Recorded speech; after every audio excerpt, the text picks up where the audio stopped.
very happy as a department of monitoring and evaluation to be here for this meeting, because when we were working on developing an M&E framework for Kenya, we said that for effective monitoring, we needed the political leadership for us to be able to have a strong monitoring and evaluation. The M&E week in Mombasa in November, where we had over 10 members of Parliament from both the National Assembly and the Senate, we are beginning to gain traction in terms of political leadership in support of monitoring and evaluation. And therefore, we really value the partnership that we are building with the political leadership, not only from the legislature, but also we are continuing to build that partnership with the executive.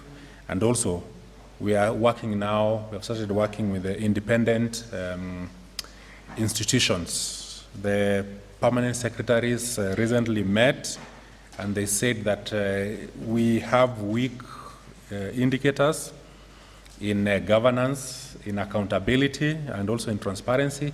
And therefore, they have charged us to convene a meeting where we'll sit down with the members who are in that group, so that we can sit down and try to generate then proper indicators to be able to enrich that part. I think it is mentioned in chapter 6 in the Constitution, where we have strong governance, strong accountability, and strong transparency.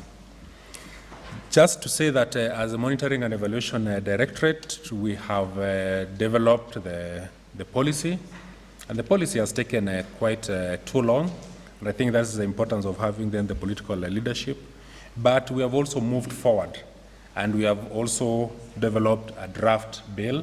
It's quite good, but we still will want to work on it, because we have looked at the direction the policy has taken. It has taken too long.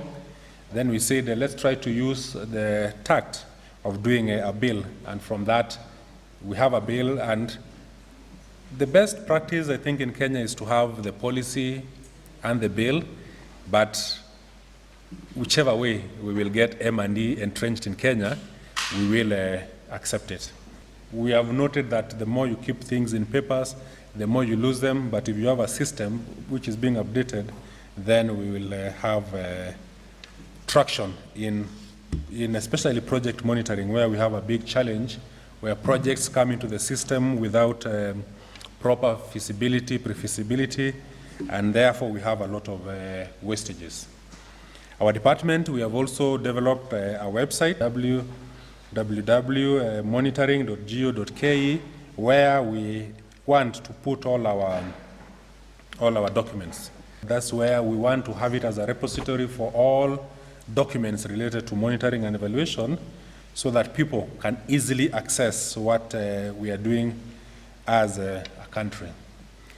In terms of evaluation, we want this year, as a department, to finalize the guidelines for evaluations in the country at national level and also at county level. We know that there are very many evaluations that are taking place. These are tools that are used to generate evidence of if what we are doing is working, if it's working well, and if it can be enhanced, if it can be scaled down, if it can be scaled up. But we want a systematic way of doing that, and therefore we are all stakeholders in the development of these guidelines. We know that this one will also go a long way to support what the National Treasury is developing, the project program in investment management, where the issues of evaluation of how do you load in government projects will come in, and therefore the guidelines require evaluations at different stages. So we hope that having evaluation guidelines will be able to support that area.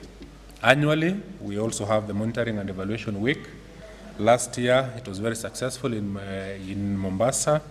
At the peak, we had 500 persons, and in total, over 550 people attended. We have started seeing some counties working very hard on their monitoring and evaluation systems and trying to put the use of evidence in their work. So the monitoring and evaluation week for this year, we intend to have it from 18th to 22nd of November, and it will be in Kisumu for M&E. We want, as a department, to congratulate this caucus for developing the strategic plan. In fact, now is the second strategic plan, and if it's the second strategic plan, then we know that they have used evidence that they gained from the first strategic plan to inform the second strategic plan. And we also know that this strategic plan, we provided support in working with it, and therefore we know that it will have a strong M&E component, so that as we move on in implementing it, then the issue of monitoring and evaluation in how we're implementing the strategic plan, we can be able to see it, and hope that we will continue with the partnership to support what the caucus is doing, what AFIDEP is doing, what AGDEN is doing, what our Evaluation Society in Kenya is doing, to be able to undertake one of the pillars of National Integrated Monitoring and Evaluation System, which is the whole issue of enculturing, monitoring and evaluation in the whole country.